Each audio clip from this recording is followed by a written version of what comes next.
les chirurgies les plus catastrophiques des célébrités. Quand on parle de transformation physique et de célébrités dont l'histoire a marqué des générations, peu de noms résonnent aussi fort que celui de Michael Jackson.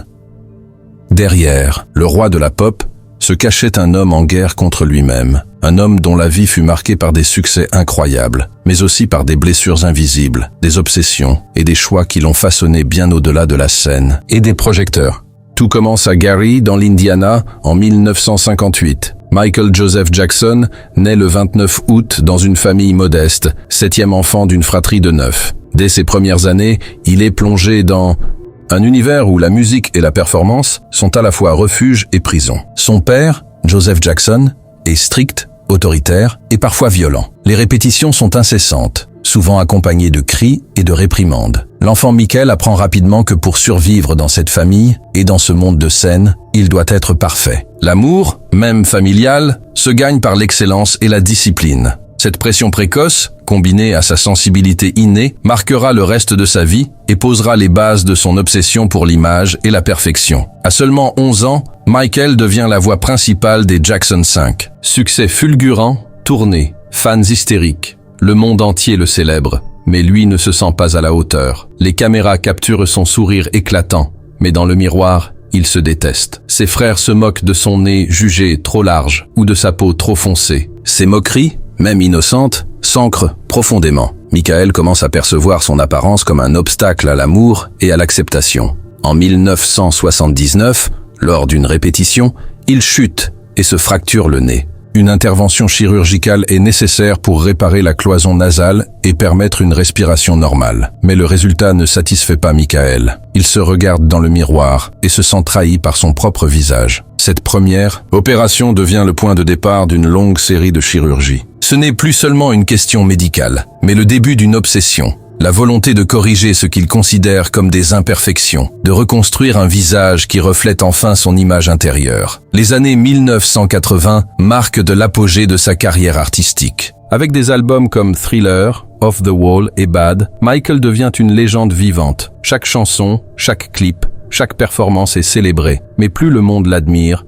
plus il se perd dans le miroir. Les interventions chirurgicales se multiplient. Nez, pommettes, menton, lèvres. Les changements sont subtils au début, puis de plus en plus visibles. Son visage, autrefois harmonieux, devient un puzzle de traits remodelés. Chaque correction qu'il apporte crée un nouveau déséquilibre, qui appelle une nouvelle opération. Les médecins, parfois complices, parfois fascinés par le mythe, ne l'arrêtent pas. Certains voient un patient en quête de perfection.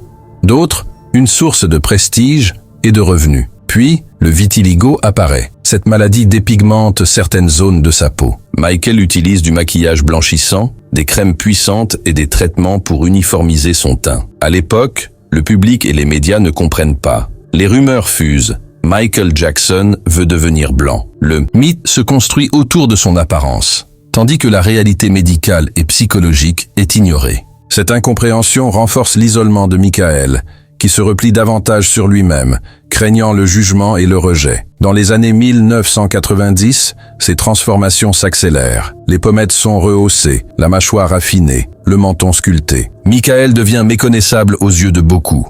Les tabloïds s'en emparent et les médias amplifient chaque détail. Ce qui aurait pu être une simple série d'interventions médicales devient un symbole mondial de l'obsession de la perfection. Mais derrière cette façade, l'homme continue de composer, de chanter et de danser. Ses performances restent extraordinaires, mais le regard du public se focalise désormais sur son apparence plutôt que sur son talent. La vie privée de Michael n'échappe pas à cette spirale. Les relations sont fragiles, les amitiés difficiles à maintenir, et la pression pour rester parfait persiste. Les interviews révèlent un homme tendre, intelligent et profondément blessé par un passé où l'amour se gagne par la performance et l'obéissance. Chaque geste public, chaque sourire est teinté de cette lutte intérieure. Les années 2000 apportent de nouveaux défis pour Michael. Sa santé devient de plus en plus fragile après des décennies de performances épuisantes, de voyages incessants et de chirurgies répétées.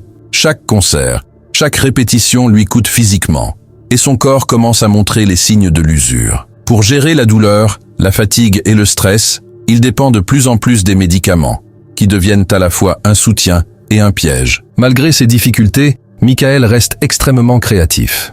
Il travaille sur de nouveaux projets, prépare des tournées ambitieuses et continue à innover dans la musique et la danse. Mais la pression est immense. Le public attend toujours l'icône parfaite, celle qu'il a connue dans Thriller, Bad ou Dangerous. Chaque apparition publique devient un test émotionnel.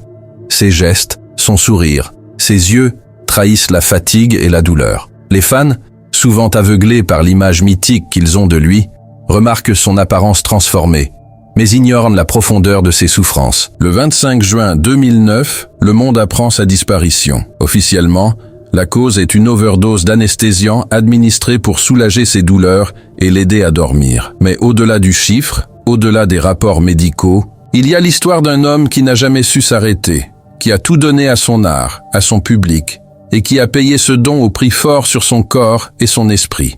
Son décès bouleverse le monde entier. Fans, artistes, médias, tous rendent hommage à l'homme et au génie. Mais derrière la légende, il reste un message poignant, celui d'un enfant qui cherchait désespérément à être aimé, accepté et compris. Même après sa disparition, Michael Jackson continue de fasciner. Ses chansons battent encore des records, ses clips sont étudiés, et ses pas de danse copiés par des millions de fans. Mais derrière le mythe, il y a une histoire profondément humaine. Un homme qui voulait plaire, qui voulait guérir les blessures de son enfance, et qui a utilisé son corps comme un champ de bataille pour exprimer sa douleur invisible. Chaque opération, chaque traitement, chaque transformation physique racontait une lutte intérieure, un combat contre le jugement et l'insécurité. Aujourd'hui encore, son visage et son art restent une énigme. Il a voulu être parfait. Il est devenu une légende, mais à quel prix? Son histoire nous rappelle que la quête de perfection peut parfois transformer le plus grand talent en une tragédie silencieuse. La leçon est simple, la perfection n'existe pas. Chercher à atteindre un idéal extérieur au détriment de notre bien-être intérieur peut nous faire perdre notre essence. Michael Jackson nous montre que l'acceptation de soi, avec nos failles et nos imperfections, est bien plus précieuse que l'image que le monde veut nous imposer. Ses choix et ses excès nous rappellent que l'équilibre entre passion, santé mentale et amour-propre est essentiel pour traverser la vie sans se perdre. Si cette histoire t'a touché, abonne-toi pour découvrir d'autres récits sombres et méconnus sur les célébrités, des destins bouleversants, des transformations extrêmes et des vérités que personne ne raconte. Et dis-moi en commentaire, selon toi, Michael Jackson a-t-il été détruit par la chirurgie et la pression médiatique ? Ou était-ce le prix de la perfection qu'il poursuivait depuis son enfance ?